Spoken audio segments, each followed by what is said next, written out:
ومنهم من عاهد الله او باز د دوی نه هغه څوک دي چې لوزې کړی دی د الله سره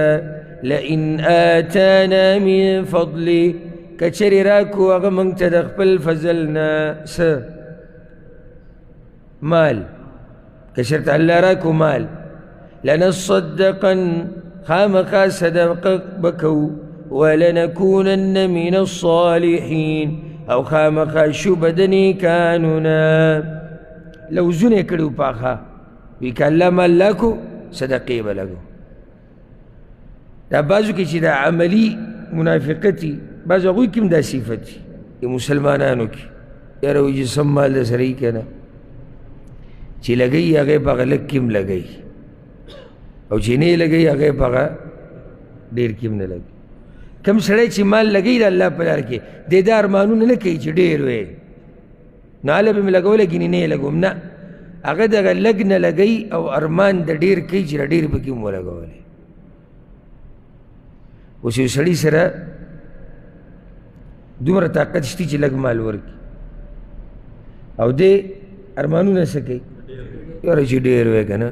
او داسې یو درې چته جومات جوړ کړي که نه او سره بهر پارکینګ جوړ کړي او شاته یو مدرسه او دی خو یو جامعه او تا ول د دغې نه راوباسې راکوي چې سره دي ته دا لږې نشي ورکولی نو غټه دنیا به څه ورکړي او دا پته لګي هله چې ته په دې لږو کې څنګه یې نو په ډېرو کې به دي شي ځکه چې د لږو نه چې ورکوي نو دی یعنی ایمان مضبوط دی او سخت قرباني والا چې به لږو کې ورکوي نو په ډېرو کې خو بیا ورکوي پوه شوې په دې منافقانو به دا لوزونه کول ښه ناس به ډډې به یې لګولې او موږ سره دا وخت نه ځکه ما د آیتونه روان وي یعنی مفسرینو د دې آیتونو په تفسیر کې د دوی ډېرې واقعې بیان کړي دي خو هغه ډېر یو اوږد وخت غواړي او د بوزي هغه درس موږ کړی او د سورة التوبه تفسیر نو هلته موږ د هر آیت بیا ښه وضاحت کړی او تقریبا دوه دي که درې میاشتې په سورة التوبه کې لګېدلې خو دې ټیم کې سړی هغه تفصیل نشي کولی فلما آتاهم من فضله نو هر کله چې ورکو دوی ته د خپل فضل نه رب العالمین خو حکیم ذات ته پوهه امتحان یې پرې راوستو مال غواړي الله وله څه وکړو مال یې ورکوي چې پته یې ولګي بخیلو به نو بخل یې وکړو په هغې وتولوا او واوړېدل د لوز نه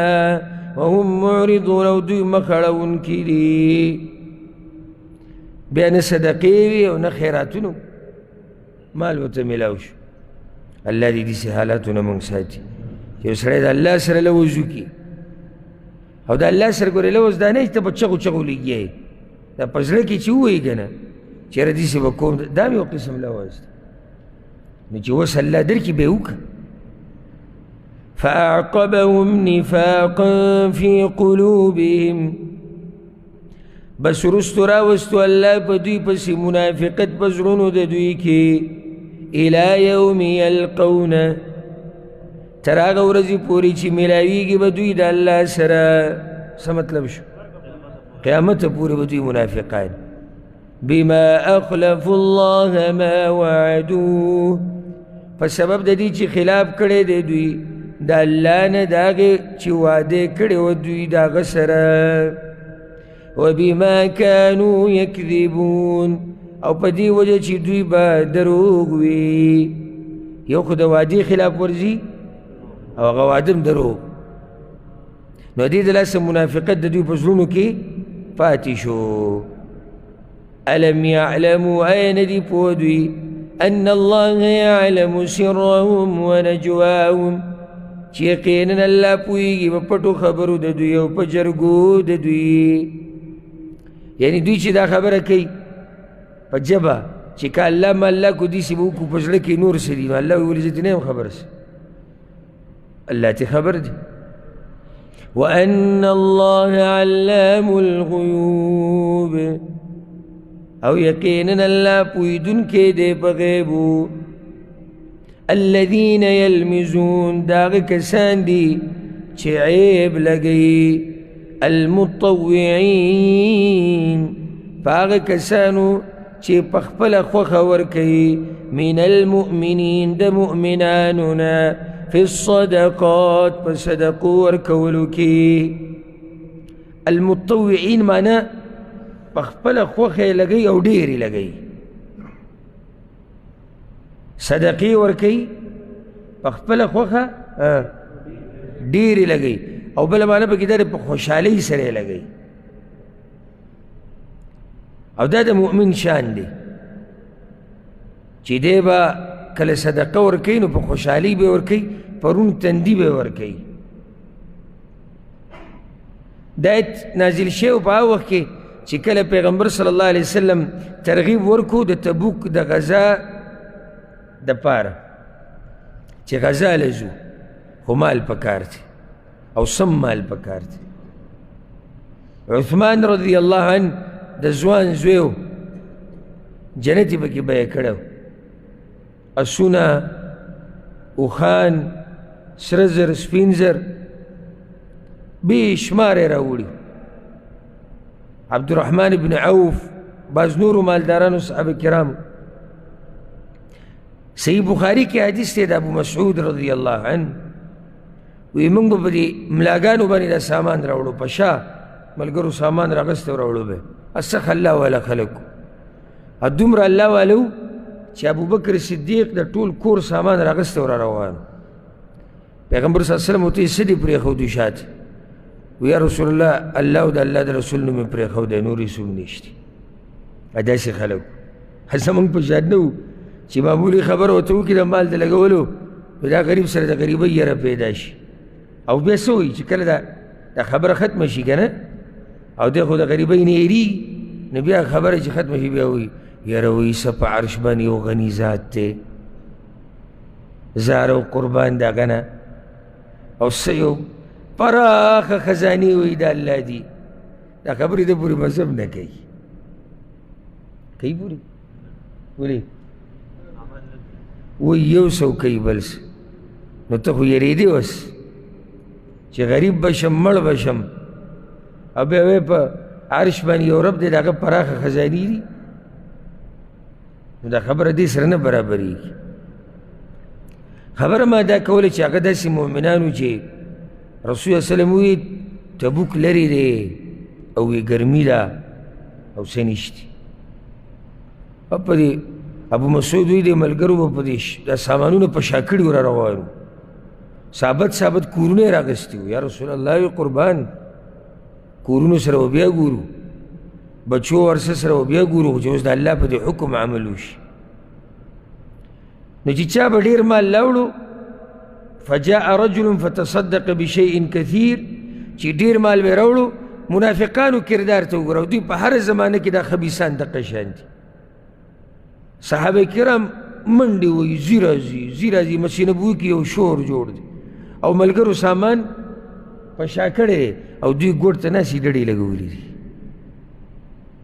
خپه په خپه باندې اچولې ده تبصیرې کوي او په مؤمنانو سخته ده او دا سامانونه او دا بوجۍ او دا پیسې او دوی ډډې لګولي دي نو چې چا به سامان ډېر راوړو نو ګورو دې ریاکار دی سامان خلک داسې راوړي ریاکار به ورته ووایي نو هغه نور څه وکړي پیغمبر صلی الله علیه وسلم ویلي سامان دلته راوړو او چې چا به لږ مال راوړو وی ان الله لغنی عن صدقة هذا نو الله په دې څه کوي چې اوس دا لږ مال راغستی دی او په هغو کې یو ابو عقیل رضی الله عنه اسره بلکل څه نه و فقیر ملنګ سړی و پیغمبر صلی الله علیه وسلم اعلان وکړو چې د الله بندګانو سره راوړئ حالات سخت دي دا ما چې لږ ساعت مخکې ووایي که نه مؤمن نه هېرېږي په دې خبرو نه ځکه چې هغه ایمان او یقین دی په الله دلته خو هغه سړی هېرېږي چې هغه سره ښه ډېر شی شتي ښه ځمکه کور هر څه ده دې سره هېڅ هم نه و نو سوچ کې پرېوتو چې اوس څه وکړم دا خو پیغمبر وایي چې څه وکړي نو لاړ مزدوري وکړه او په هغې باندې یو ساع کجورې وګټلې دا کس سره اتفاق یو ساع کجورې وکړه او یو ساع تقریبا 2 کیلو سره پاسه 2 کیلو کجورې دي جوړېږي هغه یې راغستې ډېري له راورسېدو کم چې د کجورو ډېری و نو پټ یې راغستې وي چې دا به ور واچوو رسول صلی وسلم ورته ووایي ابو عقیل وی تاسې راوړي دي یا رسول الله وی بس دغه بیا ور واچولې د سترګو نه اوښکې روانې یا رسول الله دا مې مزدوري وکړه را مې وړي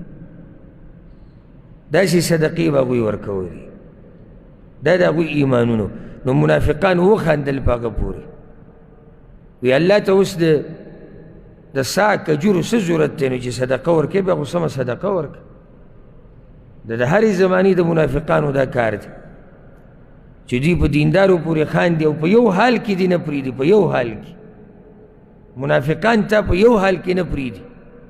که دینداري کې هم د باندې اعتراض کوي که څه کمې پکې کې هم د باندې اعتراض کوي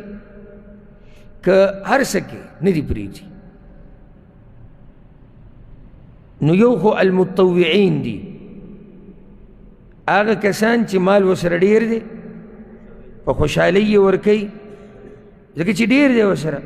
او راوړی دی وریکو نو منافقانو به په هغوی باندې عیب ولګو چې عیب د څه ریاکارۍ